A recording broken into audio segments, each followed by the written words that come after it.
Zeta एमती हो बोली मुझे भी भाभी नी हठात गोटे माँ पाखु ता छुआ दूरे जीव बोली जमा भी स्किप करें भिडियो शेष देखो जापर इनका भाई आज मु मोर ब्लॉग मु मोर जगन्नाथ पाखर आरंभ करी जगन्नाथ ठाकुर को पूजा कर सारे आउ अन्य ठाकुर बेट रखी आप देखते समस्त पूजा गाधे कम सारिकी आसिक ठाकुर घर मु मोर सब पूजा सारदे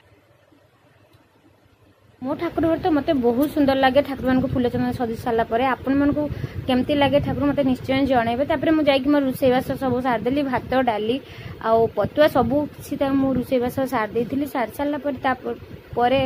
किसी समय मुझे बाहर को जाइए आ बाहर को जाकि जहाँ देखिली ना मो हृदय पूरा कांदी उठिला मुझे हठात जाए बाहर को जाकि देखला बेलू आम छोट बिलेटा ना कहीं तले जिते छिड़ा करने चेष्टा कले सी कि छिड़ा हो पार शेष मुझे जाना चाहे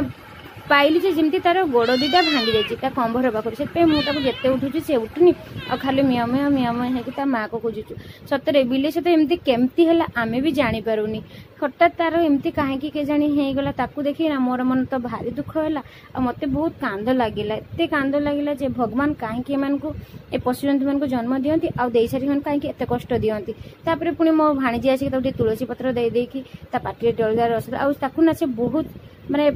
बोधे भूक लगे कारण तुलसी देवर औषधि गुण था से भगवान पाखर लगे जार भी जहाँ शुए ना तुलसी पत्र खाइले सब ठीक ठाक हो भाविक तुलसी पत्र देला कि तथापि से ठीक ठाक होना कहीं तार शेष समय हो गलानी गोटे माँ पाखर ता पिला को एमती भगवान कहीं दूर कर दिखाते मत भारी तो कष्ट लगे आपण को लगे कि ना तापर मुझे आउ जो दुईटी बेलते से सांगे सांगे घर भर नहीं आसिक आम झीर जो छोट गोटे ड्रेस था ढांकी देली काले आंक सहित भी कौन से भय मुझे घर को नहीं आसली घर आने किसी समय पुणी जा देखला माँ ना आसी शुंगुची से ना बिलर पूरा निश्वास बंद होगा ऊपर मुझे टे पानी देदेली सहित माँ पाखे सहित आउ तार बड़ भौणी जो आउ कि मास पूर्व जो मैंने से भी आसिक पाखे पहुँच मैंने आसी जाइए जमती आमर कहार किसी देह खराब है समस्ते बंधु बांधव और साई पड़ोसा लोक जाती निज आत्मीय लोक सेमती बिले सीना से पशुजंतु कि भी से सब किसी जानी पारि से भी निज लोक पाखक चली आसती रही आज भल लगे लाइक शेयर सब्सक्राइब करदे।